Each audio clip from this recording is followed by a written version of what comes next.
starting. Sorry, guys. I'm going to be a little bit intense today. So, open up to chapter 13. We continued learning about the Benoni. Okay? So, what was new in chapter 13? Something interesting was that the Tanya said in the beginning that Yetzer hara v'yetzer tov shoftan. What does that mean? What's shofet? Un juge. Okay, judge. They are the Benoni. Okay, first, before we even opened the Tanya, when we spoke about the Benoni, all of you said it's someone who has half sins and half good deeds, right? Tanya told us, no, this is not the case. They are not ruled half by their Yetzer hara, by their evil inclination, and ruled half by their Yetzer tov, their good inclination. Instead, they're judged. What's the difference between ruled and judge? Is that ruling controls, makes you do something. The minute you do something evil, the minute your evil controls you, you're a Rasha. So it's impossible to be a Benoni. What is it, this one? It's just gives an advice. A judge, okay, you remember we learned about a judge? Especially in the Jewish, I don't know about in the non-Jewish world, the judge pretty much rules. There's one judge, but in the Jewish world, there's 3 judges, and they each give their advice. So the way the Yetzer hara and Yetzer tov work in a Benoni is that they each give their advice. The Yetzer hara first awakens an evil desire, which goes up to the brain, and right away the Yetzer tov comes and gives another opinion, and they're both very powerful. Both very powerful, just to be aware of God's power he gave to the human being. They're both very powerful, and the evil inclination is so powerful that if God did not intervene and help the Benoni, he would not be able to control it. Okay, just so we understand what the evil inclination within the human being. We're talking about natural, human, animalistic, I guess, desires. Okay? We're talking about anything that's selfish, anything that is egocentric. Okay? That force in a Benoni is still very powerful. Why? Because he's eating, he's drinking, he's feeding it. And just like anything natural that you feed grows stronger, so too his evil inclination. But because he is so determined, okay, he chose this way of being fully for God. God gives him that power, that strength, and he's able to conquer it. Only conquer it. That means his thought, his speech, and his action are all godly and Torah and mitzvahs. Okay? Yeah. So we're going to look inside. And then, what else we read? We went back to the first chapter. The first chapter spoke about the oath. You know what an oath is? A sheva, a quoi? A sermon that the neshama is given before it's born. It says, be a tzaddik, right? The will look at you like tzaddik, be a Rasha. Look at yourself like a Rasha. Like beautiful. Exactly. So we didn't understand this oath, how it can contradict. How could you look at yourself like a Rasha? It's going to make you depressed. What does it mean? Are you supposed to be a tzaddik or a Rasha? And here, finally, chapter 13, we understand that a Benoni, the world will look at a Benoni like a tzaddik because all his actions are 100% good and selfless and giving. All his action. But don't look at yourself.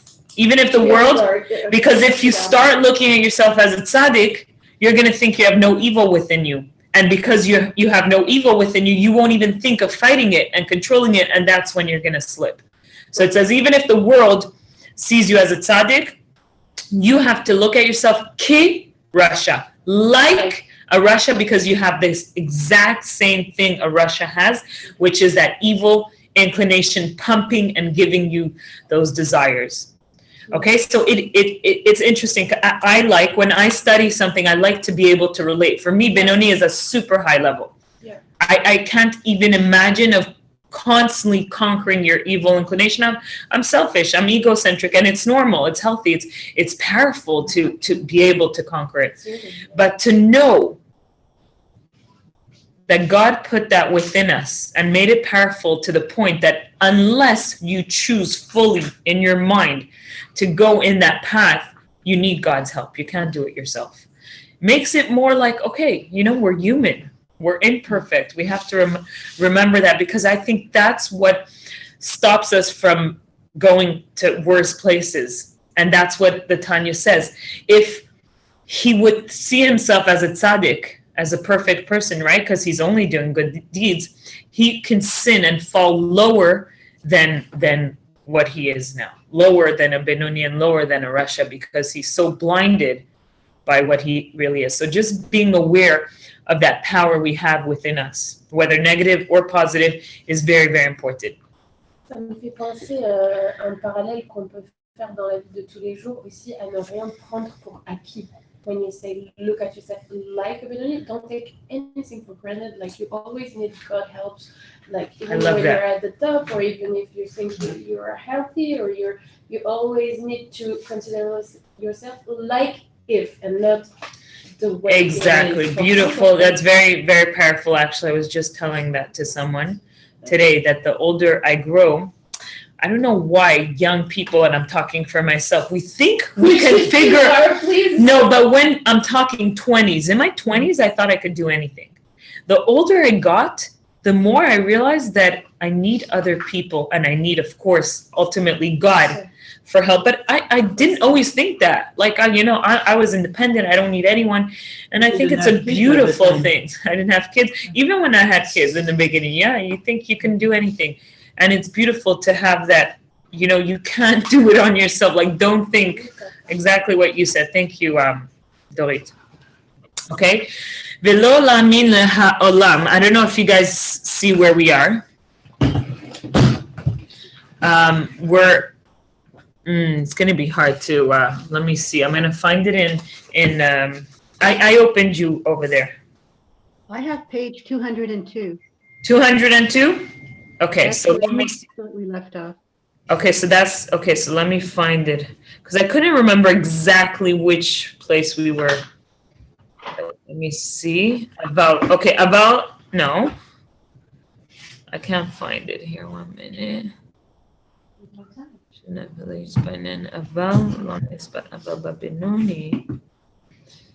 Okay, I need to find it now. I need to find it. Is it page 190?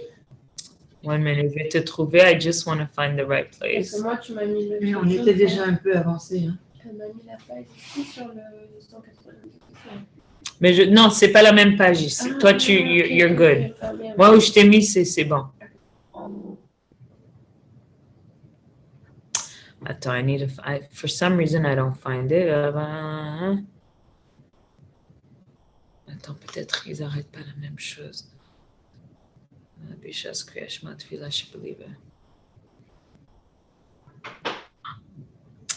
Wow. Non, c'est bizarre. I cannot find it. So weird. Attends.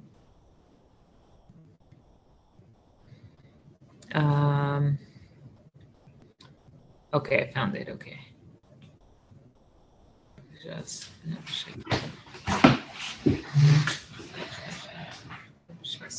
non, Aval Babenoni. OK. Est-ce que toi, tu as trouvé Aval Babenoni? Mais quelque chose qui doit commencer par mais. Toi, tu l'as en français? Oui, il est là. Tu l'as en français? Non, je l'ai là. Non, I wish. OK. C'est page 202. Tu vois comment il est pas mal aussi, Tanya, j'aime la grosse écriture. Il est un petit peu abîmé parce que mon chien Tu l'as fait pipi à côté. Aïe, I'm so Elle n'a pas sorry. fait pipi dessus, mais elle a fait pipi à côté. Tiens, ici. Ça l'est pendu. OK. So, Aval Babenoni, hu derech mashal ke'adam sheyashen sheyachol lachzar v'le'or mishnasei. All the above applies to the tzaddik, but in a Benoni, the evil merely lies dormant, as with a sleeping man, for example, who can awaken from his sleep at any time and reactivate his faculties. So again, in this chapter, we repeated that a tzaddik has an empty place in his heart, right? He doesn't have any evil within him, and that a Benoni only during prayers is he able to reach that level that a tzaddik feels like, where he does not feel his evil inclination. It's still there, it's sleeping, but he doesn't feel it, which resembles a bit the level of a tzaddik. Okay? It's never one. Huh? No, he can never get rid of it. So is the evil in the Benoni dormant, as it were in the left part of the heart, not functioning at all, not even desiring physical pleasures. During the recital of the Shema and Amida, when his heart is aglow with the love of God, causing the evil of the animal soul to be dormant. Therefore, after prayer, it can reawaken. Ça veut dire quoi, aglow? Is aglow. Where do you see that? When his heart is aglow with the love. Il brille ou il brûle d'amour. De l'amour de Dieu. ולכן היה רבא מחזיק עצמה כבינוני אף דלא פסק פומיה מגרסה. For this reason, Rabbah considered himself a Benoni, though his mouth never ceased from Torah study. Okay, so I just want to, because we just want to remind something important that we didn't mention. In the Tanya, it talks about the Benoni, but it actually says there's different levels of Benoni. Yes. There's a Benoni that is a businessman or a mundane person, okay? That means he'll never sin. He's fully godly, but he's not constantly studying Torah or praying, right? He's busy with mundane things. So he feels that struggle all the time. The opposite extreme The one that always is the one who is constantly studying Torah. Yeah. So much so, the highest level is Rabbah, a very, very big Rabbah. His name is Rabbah. In the Gemara, he mentions himself that he's a Benoni. And the other people says, wait, if you're a Benoni, you're not letting us live, because if you're a Benoni, what are we, you know? Because he's a very high tzaddik. So why did he consider himself? He was the highest level of a Benoni, because he was constantly studying Torah, so he always felt that love of God just like a tzaddik. So he kind of was in a level of a tzaddik, but why did he call himself a Benoni? Only he knows that he wasn't able to eliminate, I guess, that evil within him. So what makes you a Benoni is the fact that you have evil within you. But because he was such a high level of a Benoni, he never ceased from studying Torah, and that means he had that love of God that was burning constantly. So that's the highest level. In a Benoni, there's also different levels. There's the one who doesn't always have time to study and pray, but he's still constantly winning over his evil, but he feels the battle. He feels the evil. He's constantly battling. To the opposite extreme, someone who never feels the evil within him, but he's still considered a Benoni because he has that evil. His left side is not empty. The potential. Not just potential, it's there. It's really there. But he doesn't feel it because he's on the level of prayer and studying Torah, which make it dormant. It's sleeping all the time, basically. Okay? And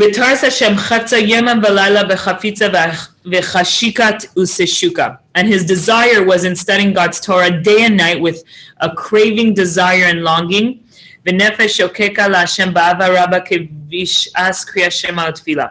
soul yearning for God with overwhelming love, such as that experienced during the recitation of the Shema and the Amida. It was therefore possible for him to consider himself a Benoni, for he appeared in his own eyes as a Benoni who prays all day, a Benoni who throughout the day retains the level attained during prayer. So Rabbah, however, experiences a arousal of love not only during prayer but throughout the day. Therefore, his animal soul was always dormant and he never desired mundane matters. Okay? So Rabbah, the reason why he considered himself a Benoni was because he did have his evil within him. He wasn't able to take it out. But because he was always learning Torah throughout the day, like in the level, he was on a level of prayer, which his heart was aroused with love of God all day. And he had no desire for physical, he didn't feel the struggle. Okay? As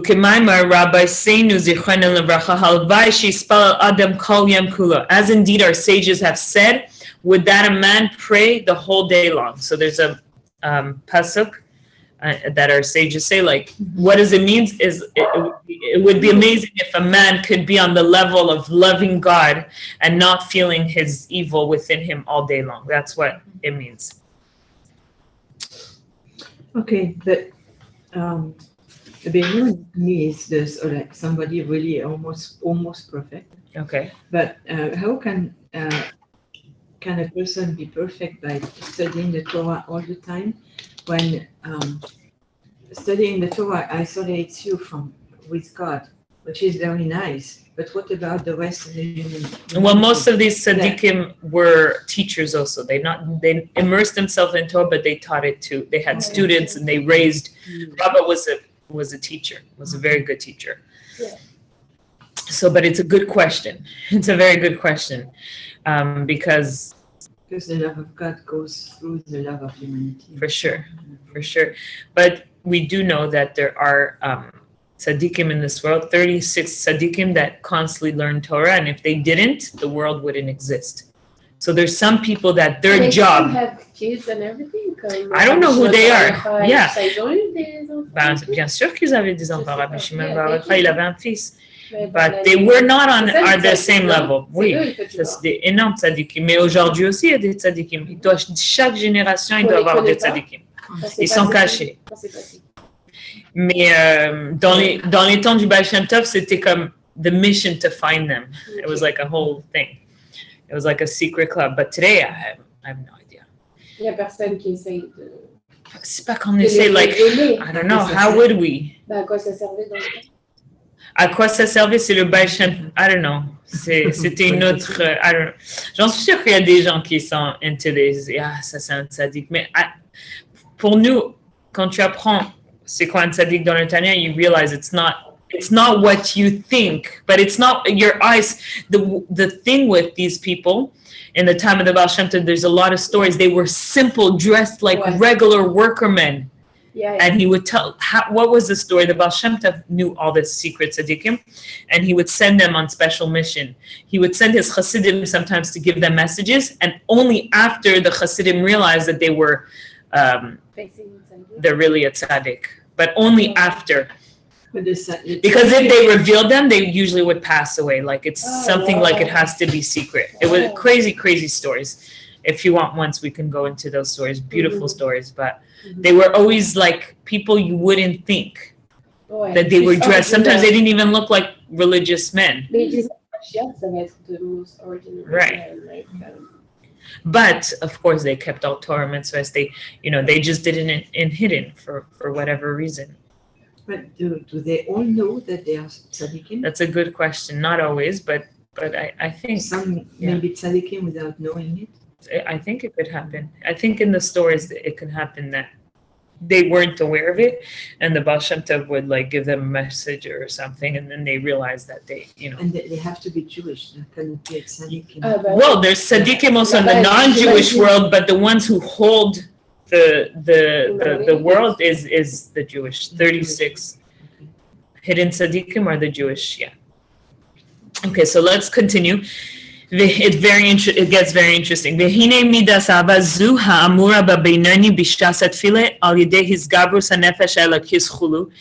this aforementioned love attained by Benoni at the time of prayer by virtue of the preponderance of the divine soul. Hine legabe madregas tzadikim avdei Hashem be'emes amita ein bechinas avazu nikras b'shem avodas emes klal.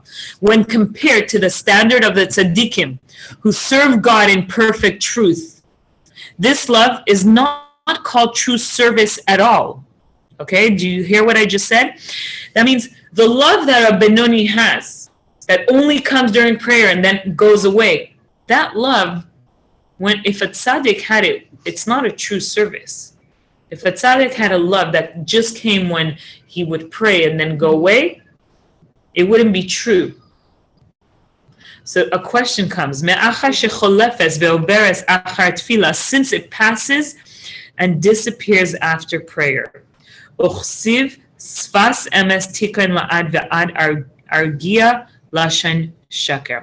Whereas it is written, the language of truth shall be established forever, but the tongue of falsehood is only momentary. Okay,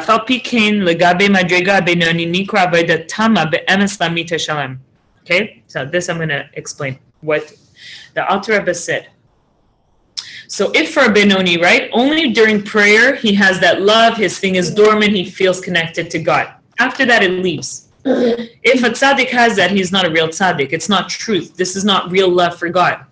How can we call something truthful if it's not fundamentally, if you want, what's the word? It's not forever. There's a pasuk that he says that the language of truth shall be established forever. That means there's anything that's truthful has to be permanent, has to be forever. Things that are momentary, you know, when you have momentary pleasures, it's all fake. You know, when you want to know if you're really happy or if this really makes you happy, you know, if it stays there forever, then that's truthful. But if it goes away, that's falsehood. So how can we say that the love of a Benoni is true? It seems false. No, is that a good question? How can you say that something, oh, I thought the door was open, something that it leaves, it doesn't stay, that's fake for a tzaddik, is true for a Benoni? I would not say fake, I would say peut-être éphémère, que genre ça passe, mais peut-être que c'est pas fake. Like we always feel, I do feel love of God when I'm in a very holy place and it's not staying with me. So why is it not staying with you? To stay connected permanently. When I'm doing everyday stuff, j'arrive pas à ressentir l'amour de Dieu, mais quand je suis concentrée sur un livre de prière ou que je touche la Torah ou que je suis dans une synagogue ou dans le kever d'un rabbi ou sur la tombe de ma grand-mère, n'importe, I can connect and feel that God, mais c'est éphémère, ça reste pas, et c'est là où on a envie d'être. C'est quoi éphémère? Éphémère, c'est que ça peut passer. So, mais si c'est éphémère, ça veut dire que c'est pas la vérité. Non, je suis pas d'accord. Why isn't it staying with you? De Dieu, et personne ne va me dire que c'est fake cet amour-là, mais ça reste pas parce qu'I need to work on it. I need to be connected. That's where you to got it. the answer. Comprends ce que je veux dire? So listen very carefully, because it's important to know when you come to truth, you want to know real feelings. You have sometimes feeling for someone. How do you know it's really true, that feeling, if it's not something momentary that's going to leave after, that's going to disappear? What makes something truthful? Actions. What makes something truthful? You were very close before. So let me read. When you're in connection with God and you still feel this. Yeah, but the Benoni, it disappears. But it disappears. It doesn't stay. What do you mean?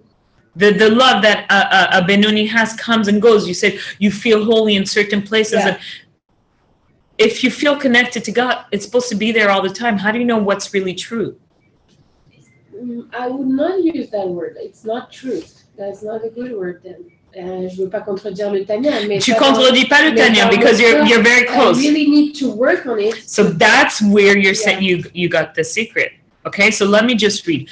The term truth refers to something immutable. The temporary and passing are not considered true. The same applies here as well. Since the Benoni love of God is felt only during prayer and disappears after, it does not measure up to the truest sense of truth, the perfect truth attained by tzaddikim. But nevertheless,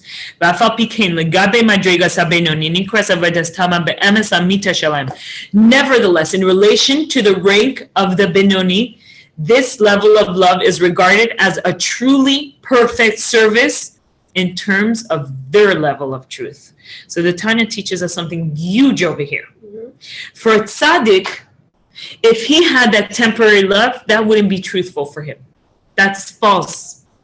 For a Benoni, who is not able to get rid of his evil, who is not able to feel the love of God constantly, for him, that is truth. Because every time he prays, every time he wants to feel connected and he knows how to do that. He just has to work, like you said. It's all about the work. And the Tanya teaches us that truth is relative. Is what? Relative. C'est-à-dire relative.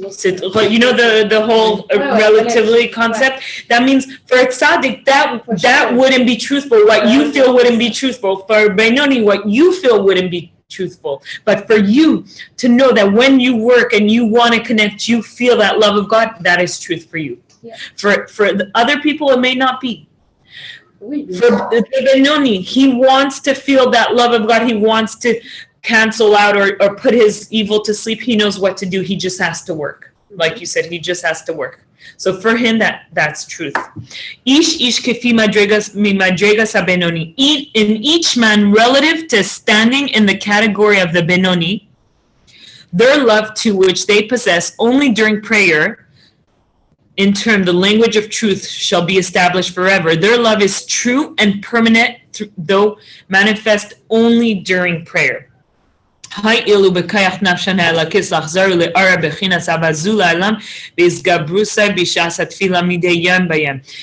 their divine soul has the power to reawaken this love constantly whenever it gathers strength during prayer, day after day.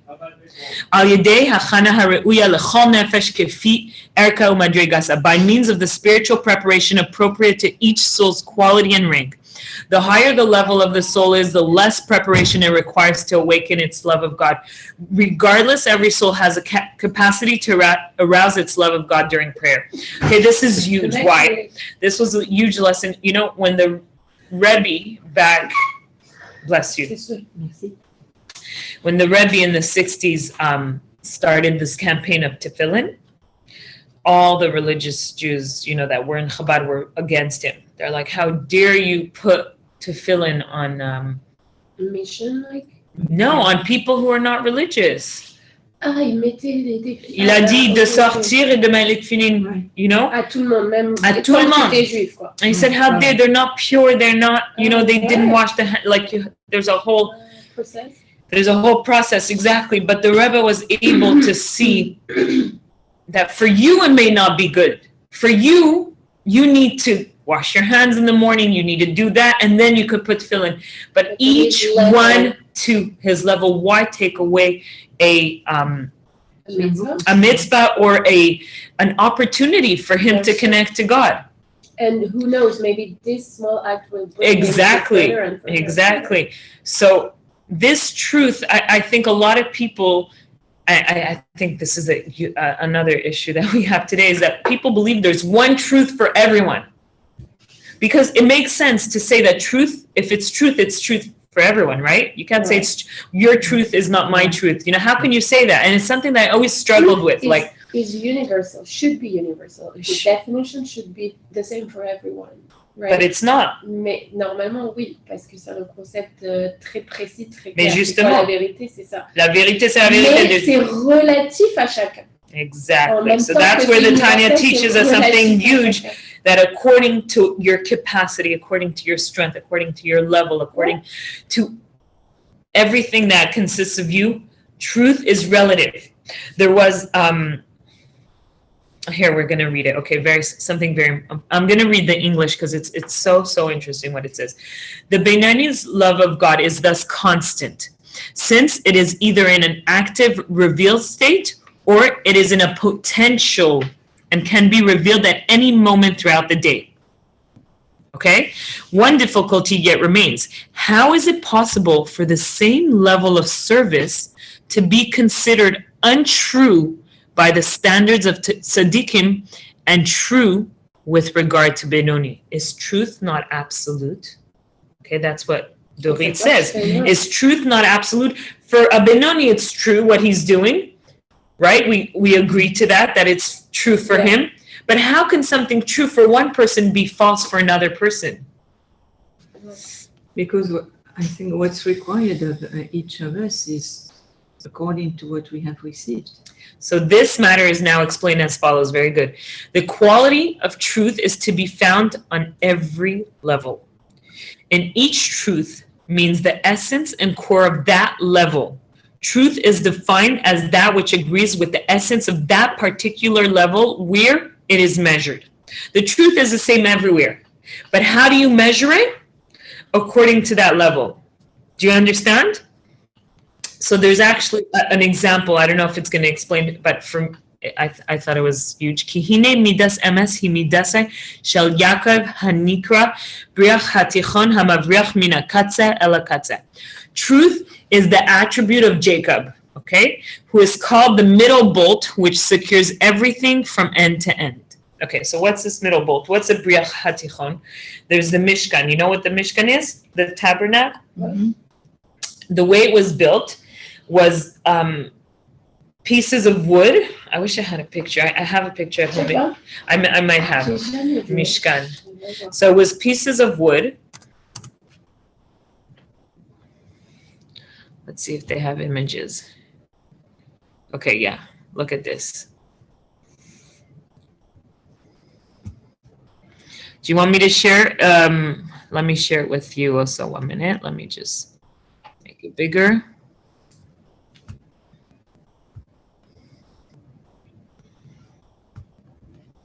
No.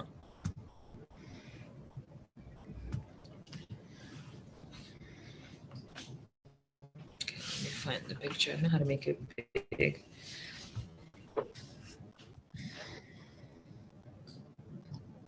Open in a new window.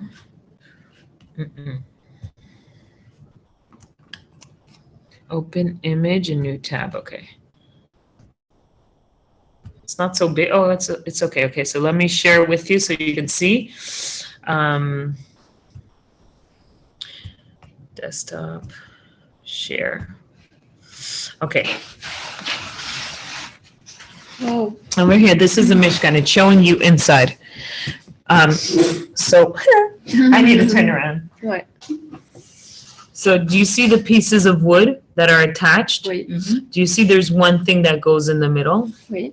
Okay, that's called the briach hatichon. Do you see it, Cheryl? Yeah, I do. Okay, so basically there was pieces of wood attached Ouais. all together, and under them they each had a socket.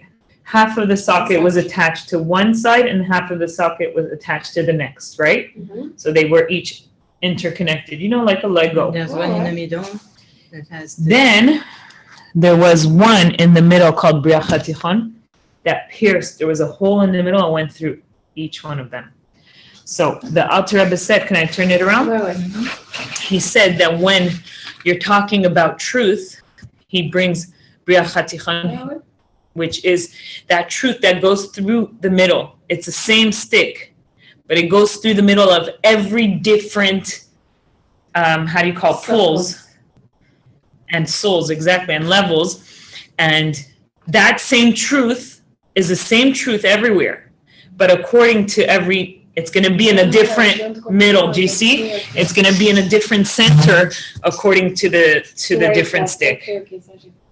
Ouais, c'est vrai, c'est un peu parallèle. So exactly. So that's the briach hatichon hamavriach min hakatze hakatze.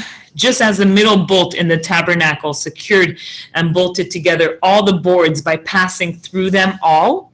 Merim hamalas madregas atzef called dargin. In spiritual terms, this means that the attribute of truth passes from the highest gradation and levels to the end of all grades. So it goes through all of them, but in each level, it's going to be kind of like defined differently. In each gradation and level, it passes through the central point of that particular level.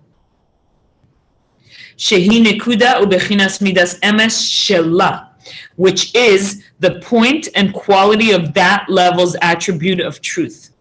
Proof is now given that each grade has its own standard of truth. Umidas emes hinachla bli mitzrayim ein lashir lemaila adrum hamailas. The attribute of truth is an unbounded inheritance.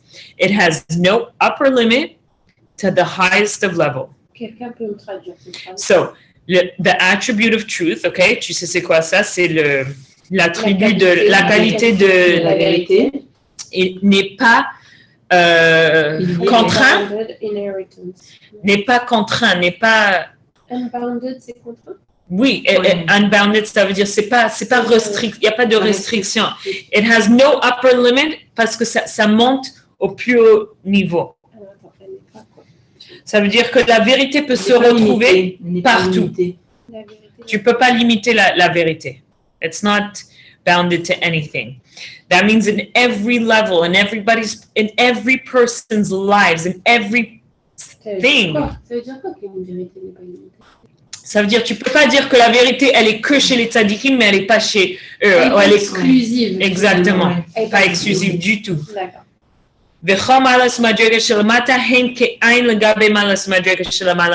And all lower gradations and level are as nothing compared with those superior to them. Okay, so so this is something I had a hard time understanding, and I asked my husband. Basically, in spiritual, the way the levels go. Okay, I was gonna draw it, but it's fine. I'll just show. Do you see me, Cheryl? Yes. Okay, so the way in spiritual level goes, it's like a chain. It goes the higher levels here, the lower level is there. That means the lowest part of the higher level is still higher. Bien sûr, than the highest part of the lowest Pas bien level. sûr, ça aurait pu être comme ça, like a little, comme des escaliers, mais c'est pas comme des escaliers. It's really like this. Ah, pour moi, c'est évident. Okay, so for some Okay. people it's not. Okay. For some people it could be that the highest part is still higher than the lower part, but it's really not. In spiritual, the lowest part of the higher level Still higher. is still higher than the highest part. of the lowest. Exactly, okay? So but the truth goes through all of them. What is truth? It's God in a way. It's God goes through all of them. So in each, I think this is so powerful. Sorry, I'm like teaching it and I'm like, wow. You know, like sometimes I'm like so in my truth and I see that other people have such a different truth and you're like, does that mean it takes away from my truth? No, it doesn't take away from your On truth. vient de faire une grosse percée parce que depuis tout à l'heure, on parle du mot vérité parce qu'on traduit truth.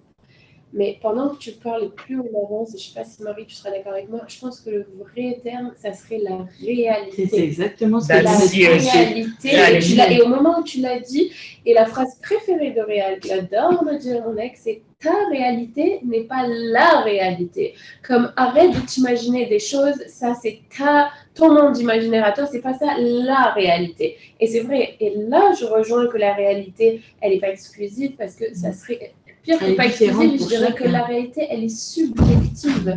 Je sais pas si en anglais tu le comprends. I know what subjective is. Subjective, elle n'est pas objective.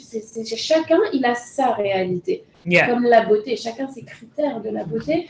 Et là, je suis d'accord avec tout ce qu'on dit parce que la vérité, le mot vérité, c'est un concept philosophique qui est pas défini comme ça en Très général. Mais contradictoire. réalité, oui, 100%. So if then truth is found on all levels despite their disparity, we must conclude that the standard of truth on each level Yeah. is relative to that core, the core of that level.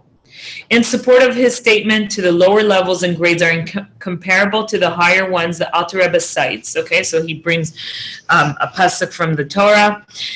Ki yadua liyodei chen shebechinas rosh umochem shel madrigas tachtones hein lemata mebchinas akvayim viragle madrigas elyones mehen.